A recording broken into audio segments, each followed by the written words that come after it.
রাষ্ট্র প্রতিষ্ঠার একটি স্লোগান দিয়ে তারা ক্ষমতায় এসেছিল পাকিস্তানিরা। কায়েদে আজম মোহাম্মদ আলী জিন্নাহ যে পাকিস্তান করছিল, তাকে যখন জিজ্ঞেস করা হয়েছিল যে আপনার কনস্টিটিউশন কি হবে, আপনি তো দেশ ভাগ করে শাসন করবেন, কিন্তু আপনার সংবিধান কি হবে, তখন সে বলছিল যে আমাদের সংবিধান তো তৈরি করাই আছে, কোরআনই আমাদের সংবিধান। এই কথা বলে পাকিস্তান এনেছিল, কিন্তু সেই পাকিস্তান আনার পরে কিন্তু ইসলামী রাষ্ট্র ব্যবস্থা সে করতে পারেনি। সৈয়দ আবুল আলা মওদুদী রহমতুল্লাহ আলাই তিনি এই কথা 1941 সালে তিনি জাতিকে বলছিল, মুসলিম লীগ ক্ষমতায় আসার পরে তিনি বলছিল আপনারা দেশ শাসন করতে পারবেন, কিন্তু ইসলামী রাষ্ট্র করার জন্য সেই মানের কিছু লোক লাগে যারা ইসলামকে নিজেরাই লালন করে, নিজেরাই পালন করে। সেই জাতের মানুষ ছাড়া ইসলামী রাষ্ট্র হবে না। সত্যি যদি তোমরা ইসলামী রাষ্ট্র কায়েম করতে চাও, তাহলে ইসলামী রাষ্ট্র কায়েম করার মতো যোগ্যতা সম্পন্ন লোক তৈরি করতে হবে। মুসলিম লীগ রাষ্ট্র আনলো বটে, কিন্তু রাষ্ট্র পরিচালনার জন্য, ইসলামী রাষ্ট্র পরিচালনার জন্য যেই মানের লোক দরকার, সেই মানের লোক কিন্তু মুসলিম লীগ তৈরি করে নাই। সেই কারণে ওই ব্রিটিশের কারিকুলামে তৈরি হওয়া সেই মস্তক ধুলাই হওয়া মানুষগুলোই দিয়েই তারা রাষ্ট্র পরিচালনা করছিল, যার কারণে মুসলমানরা একটি আলাদা ভূখণ্ড পেয়েছিল বটে, আলাদা একটি রাষ্ট্র পেয়েছিল বটে, কিন্তু সেখানে কোরআনের শাসন তারা কায়েম করতে ব্যর্থ হয়েছে। ব্রিটিশদের সমস্ত কারিকুলামগুলোকে তারা মেনে নিয়েছে, শুধু ক্ষমতার পরিবর্তন হলো, শুধু লোকের পরিবর্তন হলো, কিন্তু গ্লাসের পরিবর্তন হয়েছে, কিন্তু পানির পরিবর্তন হয় নাই। যে মদ আগে পান করা হতো গ্লাসে রেখে, একই মদ তারা পান করলো, শুধু গ্লাসটা পরিবর্তন হলো। প্রিয় উপস্থিতি, যার কারণে পাকিস্তানের আপনার এই দীর্ঘ শাসনে 22-23 বছরের এই পাকিস্তানের শাসন, সেখানে তারা শান্তি প্রতিষ্ঠা করতে ব্যর্থ হয়েছিল, যার কারণে বাধ্য হয়ে আমাদেরকে স্বাধীনতার সেই স্লোগান আমাদের দেশ থেকে ওঠানো হলো, যার পরিপ্রেক্ষিতে এই দেশকে আমরা স্বাধীন করলাম বা ভাগ করে নিলাম। কিন্তু ভাগ করার পরে যে মুসলমানদের হাতে রাষ্ট্র ক্ষমতা আসলো, তারা তো ইসলামকে নিজেরাই লালন করে না, তারা তো ইসলামকে নিজেরাই বুঝে না, যেহেতু তারা তো ব্রিটিশের কারিকুলামেই তারা তৈরি হয়েছিল। সেই কারণে তাদের হাতেও ইসলামী তাহজিব তমদ্দুনগুলো প্রতিষ্ঠিত হলো না, যার বাস্তব রূপ হলো যে এখনও আমরা ব্রিটিশের রেখে যাওয়া সব কিছুই আজকে আমাদের দেশে চলতেছে। এদেশে আপনি যখন সৌদি আরবে যাবেন, আপনি দেখবেন যে গাড়িগুলো সব ডান দিকে চলে, এদিকে যেগুলো চলতেছে সব ডান দিকে, আর এদিকে আসতেছে এগুলোও ডান দিকে। কিন্তু আমাদের দেশে ব্রিটিশরা চালু করছিল যে গাড়িগুলো বাম সাইডে চলবে, রং সাইড যেটা মুসলমানদের, এটাই হলো এখন রাইট সাইড, আর ডান দিকে যাওয়াটাই হলো রং সাইড। এটা হলো ভুল পথ, এদিকে যাওয়া যাবে না। এই ব্রিটিশরা যে কারিকুলাম, যে রাষ্ট্র নীতি চালু করছিল, এটা এখনও আমাদের দেশে আছে। এখনও যে ডান দিকে গেলে এটা রং সাইড হয়ে যায়, অথচ হাদিসের ভাষায় আল্লাহ রসুল তো মুসলমানদের জন্য, মুসলমানদের যেহেতু ডানপন্থী, আমরা আসহাবুল ইয়ামিন, আল্লাহর জান্নাতে যাবে যে আসহাবুল ইয়ামিন, যারা ডানপন্থী তারাই আসহাবুল ইয়ামিন হবে, আর বামপন্থী যারা তারা হবে আসহাবুশ শিমাল, তারা হবে আল্লাহর জাহান্নামের দলের অন্তর্ভুক্ত। আমরা মুসলমান হওয়ার পরেও আমরা এখন সেই ব্রিটিশের রেখে যাওয়া সেই নীতিকে আমরা এখনও লালন করছি, আমরা এটাকেই আজকে ধারণ করছি রাষ্ট্রীয়ভাবে। এভাবে করে খ্রিস্টীয় সনকে আজকে ইংরেজি সন বলে আমরা এটাকে চালু করে দিচ্ছি। আসলে এটা ইংরেজি সন নয়, এটা হচ্ছে খ্রিস্টীয় সন।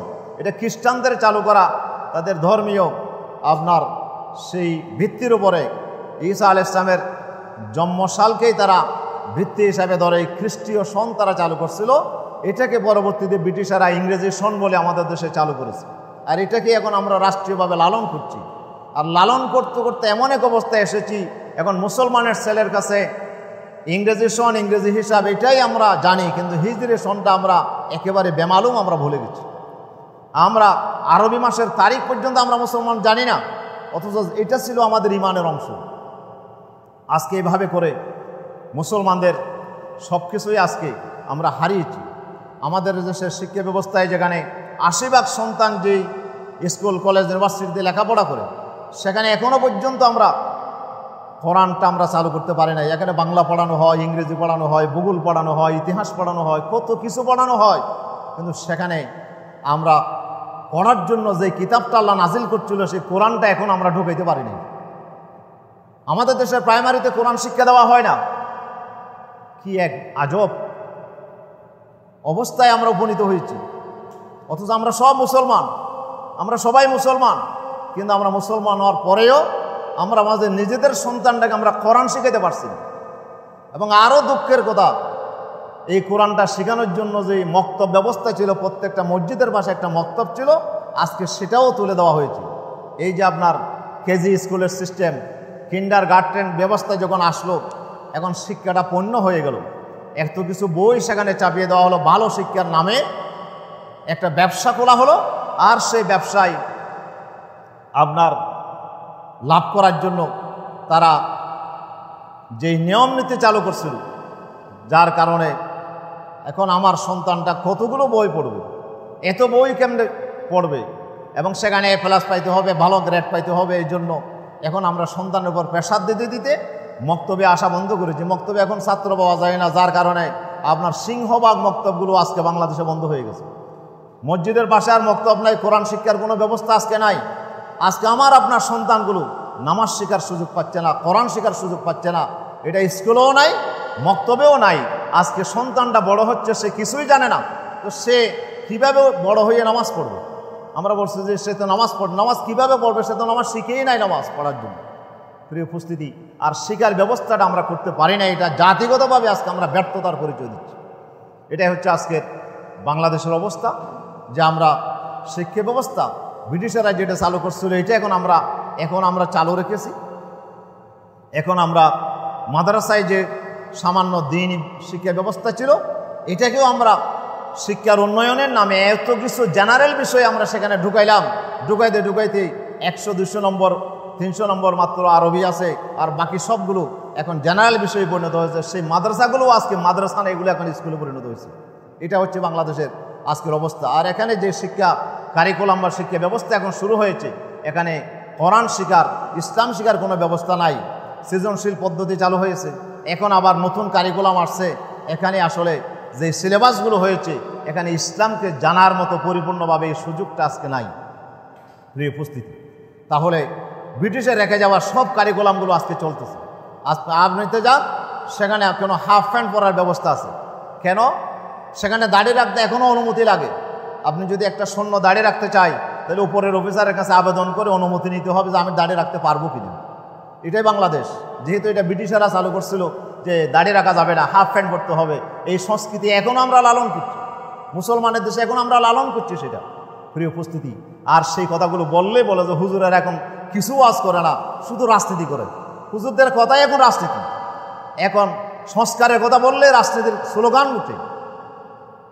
আর যদি আমরা কোরআন শিক্ষার কথা বলি, তখন বলি যে হুজুর তো রাজনীতি শুরু করছে। নাউজুবিল্লাহ মিন যালিক। আজকে এইভাবে বলতে বলতেই ইসলাম এক এক করে এমনভাবে ছাঁটতে এখন ইসলামের মূল পরিচয়টাই আজকে মুসলমানের ছেলে হারিয়ে ফেলেছি আমরা। এই একটি কঠিন পরিণতি আজকে আমরা এখানে দাঁড়িয়েছি। আজকে 1446 হিজরি সন শুরু হয়েছে। ইংরেজি নববর্ষ চালুর সময় 31st নাইটে কী এক উন্মাদনা মুসলমানদের যুবকদের ভিতরে দেখা যায়। কিন্তু আজকে কোটি কোটি যুবক, তাদের কোনো খবরই নাই যে হিজরি নববর্ষ শুরু হয়েছে। একটা হিজরি সাল শেষ হয়ে গেল, আরেকটা হিজরি সাল আসলো, কিন্তু সেদিকে আমাদের কোনো মাথা ব্যথা নাই। যেহেতু আমরা তো ইসলামকে আমরা এমনি আবেগ নিয়ে আমরা কিছু ধর্মীয় কিছু কর্মকাণ্ড আমরা এখন হিন্দুদের পূজার মতো যে 12 মাসে 13 পূজা করে, 13টা পার্বণ তারা অনুষ্ঠিত করে, এখন আমরাও ঠিক সেভাবে নামাজ রোজা এগুলোকে এখন আমরা পূজার অনুষ্ঠান হিসেবে আমরা নিয়েছি। এর বাইরে আর ইসলাম নাই। এখানে যা করার এগুলো করব, তাও আবার স্বাধীনতা আছে। যার ইচ্ছা সে করবে, যার ইচ্ছা সে করবে না। যার ইচ্ছা নামাজ পড়বে, যার ইচ্ছা নামাজ পড়বে না। যার ইচ্ছা রোজা রাখবে, যার ইচ্ছা রোজা রাখবে না। এখন ধর্ম, এটা তো একটা, অনেকে বলছে না না ধর্মীয় কাজে যাওয়া যাবে না। ধর্মকে এখন তারা আফিমের সাথে তুলনা করছে। আফিম যেমন খাওয়া যায় না, ধর্ম এটা পালন করা যায় না, এটা ব্যক্তিগত বিষয়। এভাবে করে আজকে আমরা ইসলামকে আমাদের জীবন থেকে আজকে আমরা নির্বাসনে দিচ্ছি। প্রিয় উপস্থিতি, অথচ আমরা চাইলেই তো পারতাম চাইলেই আমরা পারতাম। আল্লাহ তাআলা ইমরান খানের উপর আল্লাহ রহম করুন, উনি এসে একটি ভালো কাজ করেছিলেন পাকিস্তানে এসে। সে কাজটা হচ্ছে ব্রিটিশরা কারিকুলাম দিয়েছে, ঠিক আছে চলতেছে, কিন্তু উনি এসে একটা কাজ করেছেন যে ক্লাস 1 থেকে ডিগ্রি পর্যন্ত কোরআন শিক্ষাকে তিনি বাধ্যতামূলক করেছেন। ক্লাস 1 থেকে ডিগ্রি পর্যন্ত যেই ছাত্রছাত্রী যেই পড়বে তাকে অবশ্যই কোরআন শরীফ পড়তে হবে, কোরআন শিখতে হবে, কোরআনের অনুবাদ জানতে হবে। এই শিক্ষা ব্যবস্থায় পরিবর্তনটা ইমরান খান আনছিল, যার কারণে সেই আপনার ইমরান খানের বিরুদ্ধে আন্তর্জাতিক ষড়যন্ত্র শুরু হয়ে গেল। এখন তাকে ক্ষমতার সেই পর থেকে তাকে বিদায় নিতে হলো শুধু ইসলামকে একটু লালন করার কারণে। এটা হচ্ছে আজকে মুসলমানদের পরিণতি। মুসলমানদের ভিতরে এমন কিছু দালাল সৃষ্টি হয়েছে যারা ইসলামকে লালন করলেই বলে এরা আপনার সন্ত্রাসী, এরা এক্সট্রিমিস্ট, এরা জঙ্গি, এই ধরনের কথা বলে এদেরকে ক্ষমতায় রাখা যাবে না। আজকে এভাবে করেই আমরা মুসলমানরা ইসলামকে আমরা এভাবে এক এক করে আজকে আমরা নির্বাসিত করে দিচ্ছি। প্রিয় উপস্থিতি, কিন্তু তারপরেও আমাদের আশার আলো হচ্ছে যে মুসলমানদের ভিতরে এখনও ইসলামের প্রতি মোহাব্বত আছে, ইসলামের প্রতি ভালোবাসা এখনও আমাদের ভিতর আছে।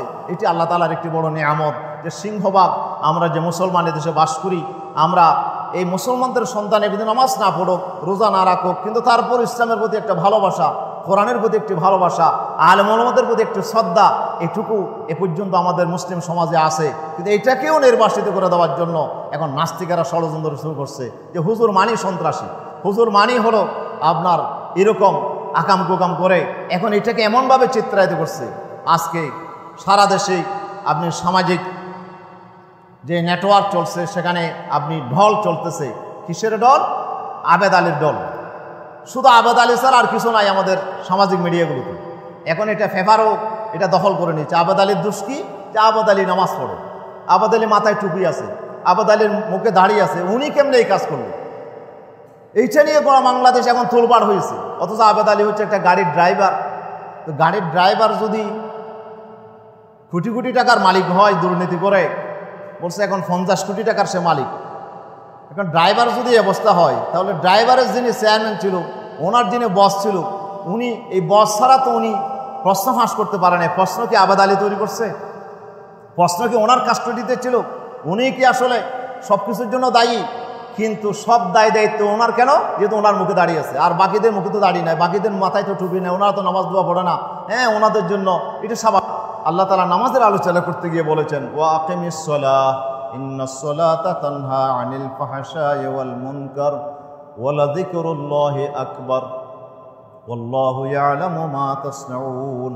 আল্লাহ তাআলা বলছেন সূরা আনকাবুতের 21 নম্বর পারার প্রথম আয়াত, উতুলু মা উহিয়া ইলাইকা মিনাল কিতাবি ওয়া আকিমিস সালাত। হে রাসূল, আপনার প্রতি যে কিতাব ওহী করা হয়েছে এটা আপনি তেলাওয়াত করুন। ওয়া আকিমিস সালাত, নামাজ কায়েম করুন। কেন নামাজ কেন কায়েম করবেন? নামাজের প্রতি এত জোর দেওয়া হলো কেন? যেহেতু ইন্নাস সালাতা তানহা আনিল ফাহশাই ওয়াল মুনকার, নামাজ মানুষকে যাবতীয় অশ্লীল কাজ থেকে, অনৈতিক কাজ থেকে, গর্হিত কাজ থেকে, অন্যায় কাজ থেকে নামাজ মানুষকে বিরত রাখে। সুবহানাল্লাহ, এটা হলো নামাজের প্রথম ফায়দা।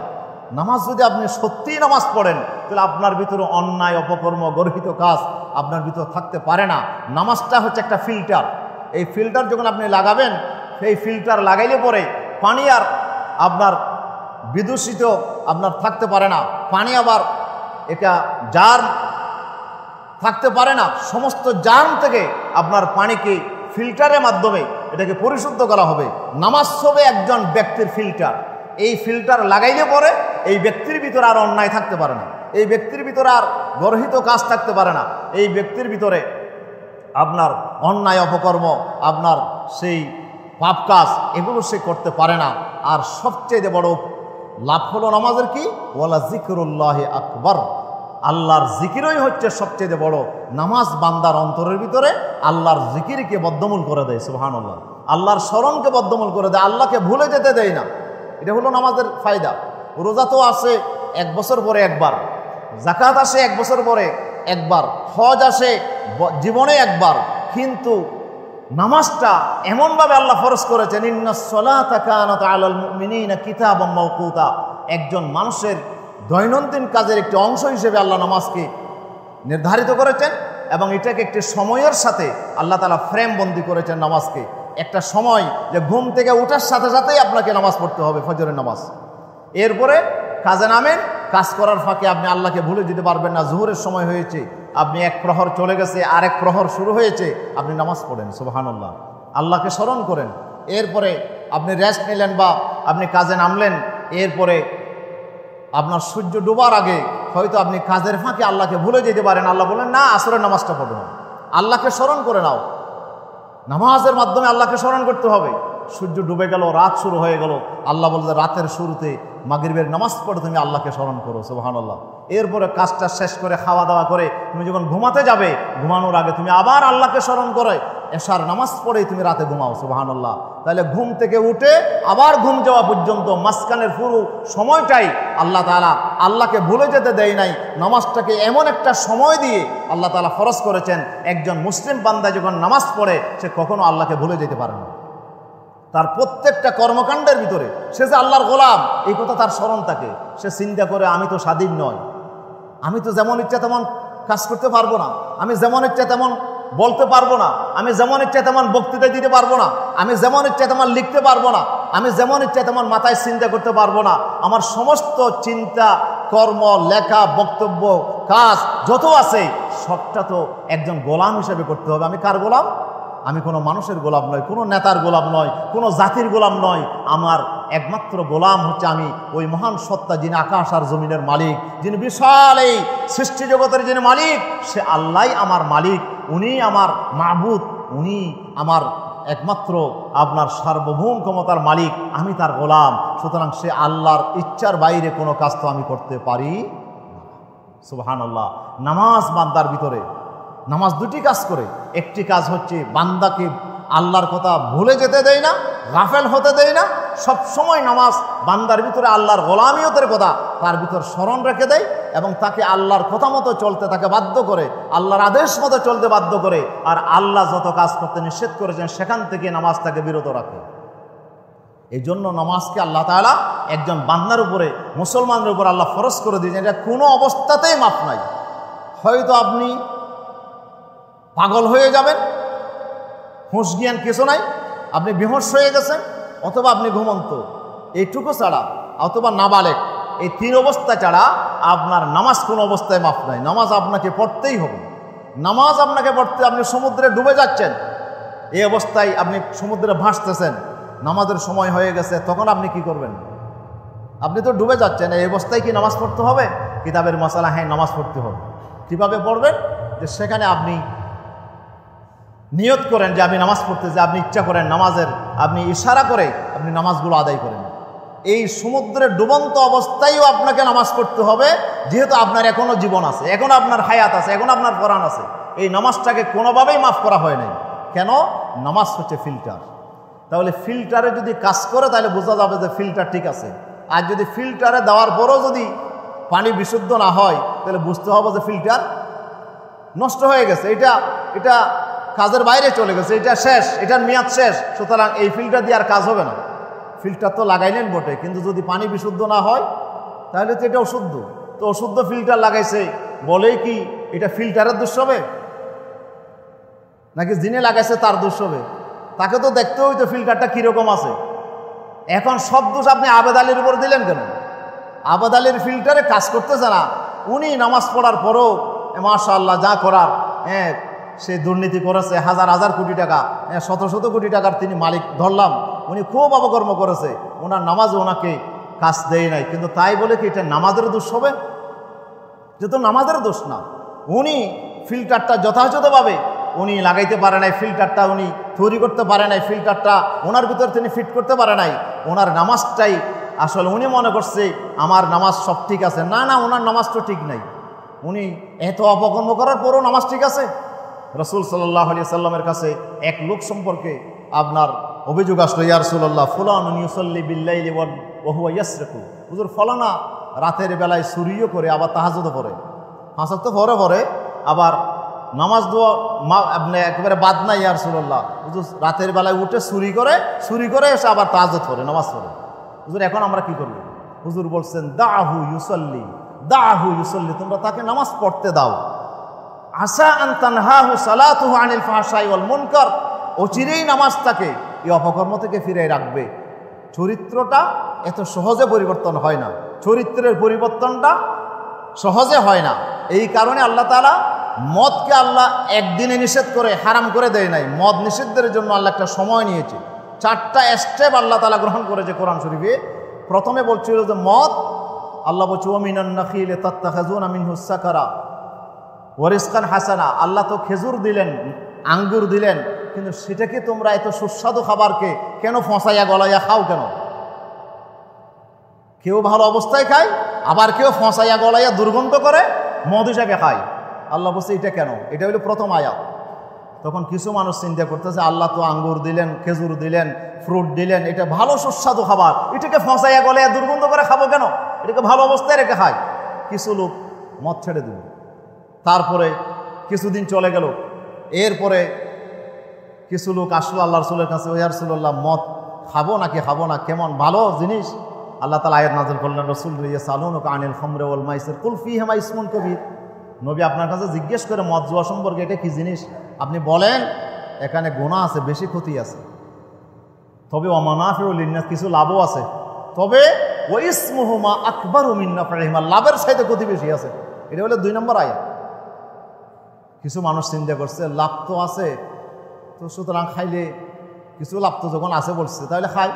আবার কিছু বলছে যে না, লাভের চাইতে ক্ষতি বেশি আছে, সুতরাং লাভ তো হইলো কিন্তু ক্ষতি তো বেশি, সুতরাং আমি ক্ষতির কাছে যাব না। তখন আর কিছু মানুষ মদ ছেড়ে দিল। সুবহানাল্লাহ। 2 নম্বর স্টেপ। 3 নম্বরে এই অবস্থায় চলতে চলতে কিছু সাহাবা এখনো মদ ছাড়ে নাই। ওরা নামাজ পড়তে গিয়ে একদিন হযরত আলী সহ কিছু লোক দাওয়াতে গেলেন। খানা খাওয়ার পরে মাগরিবের নামাজের ইমামতির দায়িত্ব দিল হযরত আলীকে। আলী নামাজ পড়তে গিয়ে সূরা কাফিরুন পড়লেন, আর ওখানে সব লা বাদ দিলেন। লা আবুদুর জায়গায় পড়লেন আবুদু মা তা'বুদুন, ওয়ালা আনতুমের জায়গায় পড়লেন ওয়া আনতুম আবিদুনা মা আবুদ। লা সব বাদ দিলেন। তাহলে অর্থ পরিবর্তন হয়ে গেল। অর্থ কি হয়ে গেল?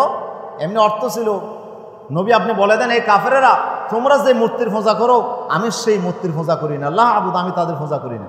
তাইলে অর্থ হয়ে গেল এখন তোমরা যে মূর্তির পূজা করো আমিও সেই মূর্তির কি করি? পূজা করি। অর্থ পরিপূর্ণ পরিবর্তন হয়ে গেল। এখন নামাজ শেষ করার পরে আবার একজন আরেকজনের দিকে দেখে, এ আলী পড়লো কি? এ আলী কি পড়ছে? আলী বলছে আমার মাথা তো ঠিক নাই, আমি তো এগুলো আসল কি পড়ছি জানি না।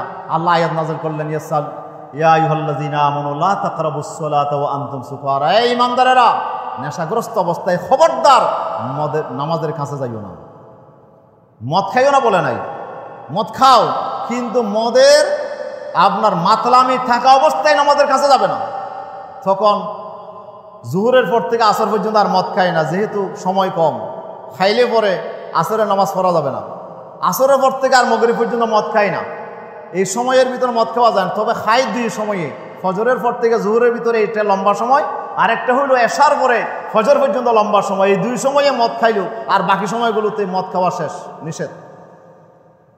এরপর আর কিছুদিন গেল, কিছুদিন যাওয়ার পরে মদের প্রতি একটা ঘৃণাভাব সমাজের ভিতর তৈরি হয়েছে। এক দাওয়াতে গিয়ে সাহাবীরা মদ খেয়ে একজন আরেকজনকে আপনার একটু বিতর্কের এক পর্যায়ে গিয়ে মারামারি শুরু হলো, মেরে একজনের মাথা ফেটে দিয়েছে। আল্লাহ রাসূলের কাছে বিচার আসছে। হযরত ওমর বলতেছে, ইয়া রাসূলুল্লাহ, খারাপ জিনিস, আমি যদি এখানে হারাম বলে ফতোয়াও দিই, কালকে থেকে কি ধূমপান বন্ধ হয়ে যাবে? হুজুরের কথা হুজুরে বলছে আর কি, কিন্তু আমাদের কাজ তো আমাদেরকে করতে হবে। এমন আসক্ত, ইফতার করার সময় আমাদের দেশে অনেকেই খেজুর খেয়ে বা পানি খেয়ে ইফতার করে তারপরে সিগারেট ধরা শুরু করে। বলে এতক্ষণ আপনি থাকলেন, রমজানের রোজা রাখলেন, এতক্ষণ থাকতে পারলেন, এখন নামাজের আগে আগে শুরু করলেন। বলে যে মানতেছে না মন, যে আমি তো থাকতে পারতেছি না, সিগারেট না খাইলে তো নামাজ ঠিক হবে না। এখন এই কঠিন অবস্থা, ধূমপানটা এত বেশি আসক্ত হয়ে পড়েছি। কিছু হুজুরেরা জানে জর্দা খাওয়া খারাপ, এরপরও জর্দা খায়। এদিন কয়েকজন হুজুরকে বললাম, আপনারা জর্দা খান কেন ইমামতি করেন? হুজুর অভ্যাস হয়ে গেছে, এখন ছাড়তে পারতেছি না, মজা লাগে না। মজার জন্য খান ভালো করে। ডাইরেক্ট জর্দা খেয়ে ওরা ফুরাইয়া খাচ্ছে, আর আপনি ডাইরেক্ট খাচ্ছেন। তাহলে এই যে অভ্যাসটা এমন জিনিস, মানুষের একটা খারাপ কাজ অভ্যাস হয়ে গেলে এটা ছাড়তে সময় লাগে। আল্লাহ রাসূল বললেন যে ইজা সামি'তুম আন জাবালিন যালা আন মাকানিহি ফাআজ্জিলুহু, একটা পাহাড় সম্পর্কে যদি শোনো এক জায়গা থেকে আরেক জায়গায় সরে গেছে, সম্ভব বিশ্বাস করতে পারো না। রাসূলুল্লাহ বলছেন এটা বিশ্বাস করা যায়। ওই যা সময় তোমার রাজুলিন জালান খুলুকিহি ফালা তুআজ্জিলুহু, আর যদি কোনো ব্যক্তি সম্পর্কে শোনো লোকটা একসময় খুব বেশি খারাপ ছিল আর এখন পাক্কা মুসলমান হয়ে গেছে, খুব ভালো হয়ে গেছে, আল্লাহ বলছে এত তাড়াতাড়ি বিশ্বাস করিও না, এত তাড়াতাড়ি বিশ্বাস করিও না। চরিত্রের পরিবর্তন হয়েছে, এটা একদিনে হয় না, একদিনে পরিবর্তন হয় না সব। একটা চরিত্র, একটা ভালো আমল শুরু করতেও সময় লাগে, একটি গোনা ছাড়তেও সময় লাগে। এই জন্য চরিত্রের পরিবর্তন সহজে হয় না। আমাদের দেশে কিছু মানুষ আছে, আমাদের এক প্রিন্সিপাল বলতেন যে কিছু মানুষ নমাজ পড়ে যে খফের নমাজ, মানে খপ হয়ে গেছে, খপ মানে অভ্যস্ত হয়ে গেছে। তখন আমাদের দেশে কিছু জুয়াকুর আছে, জুয়া খেলতে থাকে, আজান দিলে জুয়া খেলা বন্ধ, বলে চলো নামাজে যাই, নামাজ পড়ে এসে আবার জুয়া খেলাতে বসে। এইটা হলো তাদের কাজ, জুয়াও খেলে নামাজও পড়ে, চুরিও করে নামাজও পড়ে, এগুলো হইলো আমাদের অভ্যাস। এখন আমরা এক হুজুর থেকে শুনছি নামাজ ঠিক থাকলে সব ঠিক, কিয়ামতের দিন পার হয়ে যাবে। তাই এখন বলছে যে ঠিক আছে, আমি তো নামাজ তো পড়তেছি, তো চুরি করলে সমস্যা কি, দুর্নীতি করলে সমস্যা কি?